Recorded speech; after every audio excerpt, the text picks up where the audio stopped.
What's up, investors? It's the Russian dude, and we are back with the daily Tuesday to Saturday videos. We lost 1000 subscribers during these 2 weeks of specials, so feel free to subscribe back. If you were here originally for the news about Russia and Ukraine and insights from Russia itself, welcome back. Thank you, and now let's begin. Not too many people still talk about it, but the Russian-Ukrainian war still goes on. The losses, specifically from Russian side, are at the highest levels. They actually quadrupled from the very same numbers which were at the beginning of war, when it felt like that was the most active stage of the conflict. As a result, war got extremely expensive for Putin to maintain at current pace. Under no circumstances he will acknowledge it, but the signs are here. For example, a couple of weeks ago, the Central Bank of Russia made a historic move by raising the interest rate to an unprecedented 21%. The decision is not just a numerical adjustment, it signals huge problems within the Russian economy. The one and only reason why would they need to rate this high is even higher inflation. But does Russian media talk about it? No. Instead, they show off a huge 6 and even 7 figures numbers, which are either military contract sign-up bonuses, soldiers and military factor workers' salaries, one-time payments to families in case something happens, and expensive gifts, such as cars and apartments to selected few veterans. But things cannot appear out of nowhere. If something is added on one side, the same amount should be added on the other side in order to keep the balance. Otherwise, we receive huge economic instability, inflation, and potential financial collapse. Putin might hide the bad news from the people, but he cannot trick the math or the economy itself. Every ruble spent on war inflates the enormous debt, which eventually will have to be paid. You can forget the loans you made to other people or countries, but you cannot turn around the very concept of the economy of your own country. Many tried, and so far, everyone failed.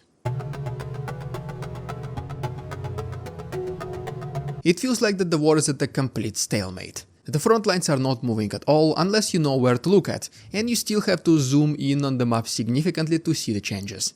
But in reality, the losses are higher than ever before. For example, in November 2022, during the most intense stages of war, such as the liberation of a huge part of Kherson region, Russian losses were estimated approximately at around 400 soldiers per day. In November 2023, when the war was definitely quieter than it was 1 year ago, the losses were already around 900 per day. And today, according to the most recent report by the General Staff of Ukrainian Armed Forces, Russians lost 1,770 people on November 11th alone. Nothing much is happening, and yet the losses have already quadrupled, and this tendency shows no signs of slowing down. We don't know what will be the number next year, or even what will be the state of war, but one thing is certain for sure. Whether Putin likes it or not, the Russian economy is under huge stress. And this unprecedented double-digit interest rate imposed by the Central Bank of Russia is the direct proof of it. The problem here is that the bank cannot say no to Putin. They cannot force him to stop. Whoever dares to do it will be fired in the best case scenario. In the worst case, well, you already know the incompatibility of Russian top managers and high altitudes. As a result, we have a dysfunctional family where father is doing whatever he wants, leaving the partner and his kids to clean up his own mess. But such families do not last forever. Either it becomes too much of a mess to clean, or eventually everyone leaves the so-called father, and he collapses under his own problems in a record short time. What will be the case for Putin? We shall see. Hopefully, soon enough. The ongoing war has significantly influenced Russia's economy, both in terms of government spending and human capital. The war effort requires substantial financial resources, leading to increased federal expenditures that contribute to the overheating of the economy. The government's allocation of funds towards military operations and related industries, such as drone manufacturing, has created a facade of economic growth. Workers in these industries receive higher wages, which boost consumer spending and, at least on paper, elevates GDP figures. However, this growth is an illusion. The funds directed towards the war effort and associated industries do not generate sustainable economic value. For example, a person who helped assembling buses contributed towards the society. These buses were later used to transport people, including back and forth from their own places of employment.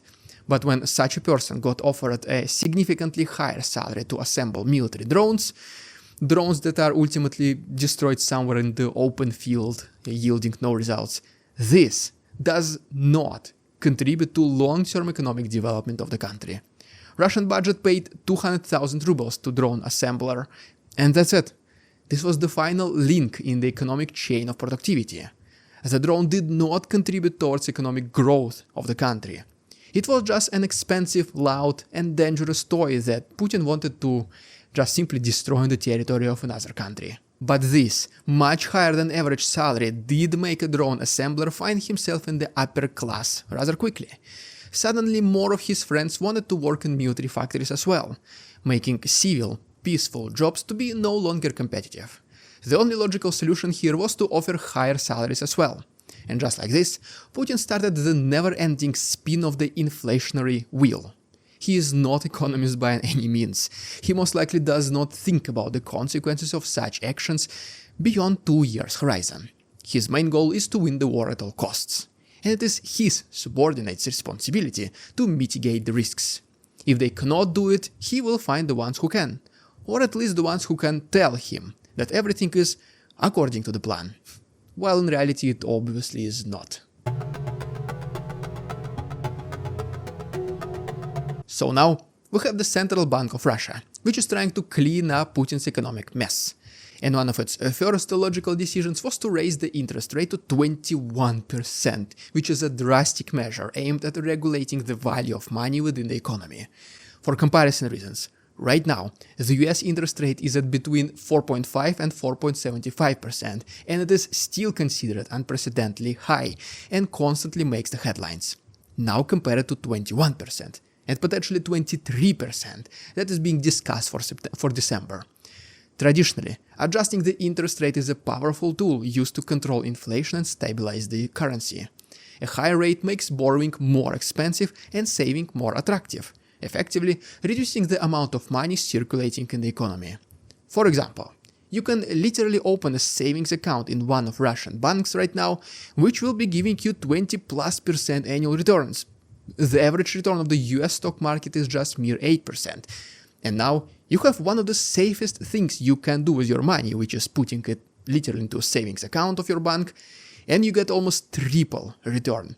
Just leave your money in the bank, do literally nothing, and see it grow. This initiative helps to slow down the inflation by decreasing consumer spending and cooling off an overheated economy, assuming most people have the very basic financial literacy, which is not the case in the first world countries like the US, let alone Russia. People now suddenly receive 2, 3, 4, 5 times their usual salaries. They want to spend it all on things they could never afford before. They start eating better food, they buy a new car, clothes, they start looking for a better apartment. They renew their TVs, computers, and other simple household items and electronics. They might not know the concept of delayed gratification, that if they were to put this money into savings, they will have much more as time passes. But they do hear about the rising inflation from every media they consume. So, besides wanting the things they were never able to afford, they also know that if they don't buy a car for 3 million rubles right now, next year the very same car will already cost 5 million. So they better do it as soon as possible. The central bank is responding to significant inflation risks exaggerated by increased federal budget spending, particularly related to the war effort and social programs like reduced rate mortgages. It is not just people who spend like crazy, which, by the way, helps the propagandistic narrative that the Russian economy is booming. It is mainly the government that pours money into people's pockets like never before, in order to close their eyes to failures in Ukraine. And honestly, these are not complete failures just yet. The front line is stable. Now imagine what happens when Ukraine starts to push back and regain its territory. This will be the problems Putin will not be able to hide and ignore. The already elevated spending, which injected a substantial amount of rubles into the economy without corresponding economic growth or value creation, will lead to a complete currency depreciation and unbearable inflationary pressures. Ukraine might not only crush the Russian forces on the battlefield, they might also crush the Russian economy itself. Despite the underlying economic challenges, the government continues to project an image of prosperity and resilience. Official narratives emphasize the economy's strength, citing increased GDP and consumer spending as indicators of success. This optimistic portrayal is bolstered by visible signs of economic activity, such as prospering consumer markets and high employment in government-supported industries. But these narratives overlook critical issues. The apparent economic growth is fueled by unsustainable government spending and an expanding money supply, not by genuine increase in productivity or value creation. Inflation erodes the purchasing power of consumers, and the high interest rate reflects the central bank's concern over uncontrollable financial disaster that is coming. They can't say to Putin's face that the economy is struggling, so they thought that maybe, at least, he will notice something is happening if the rates suddenly skyrocket.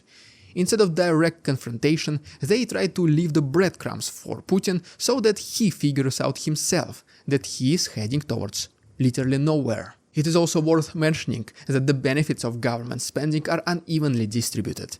Those receiving substantial payments from government contracts, war-related compensation, or reduced-rate mortgages experience a temporarily financial boost.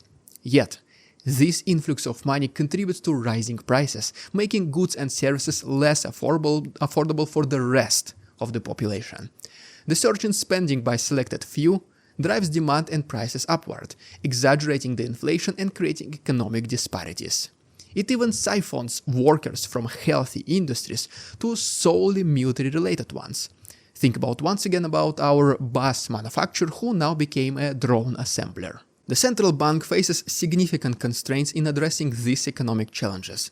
Its primary role is to maintain macroeconomic stability, particularly by controlling inflation and ensuring the ruble remains a reliable medium exchange and store of value.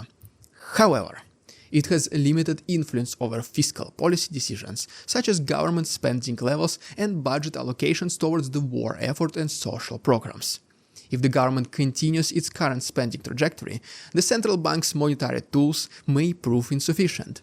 Persistently high inflation could lead to a further depreciation of the ruble, undermining confidence in the currency and potentially leading to a financial crisis. The effectiveness of raising the interest rate diminishes at such high levels, as the marginal impact on inflation and currency stabilization becomes smaller. Will Putin pick up the scent of an upcoming economical collapse, or is his bloodlust so strong that he is laser-focused on winning in Ukraine at all costs?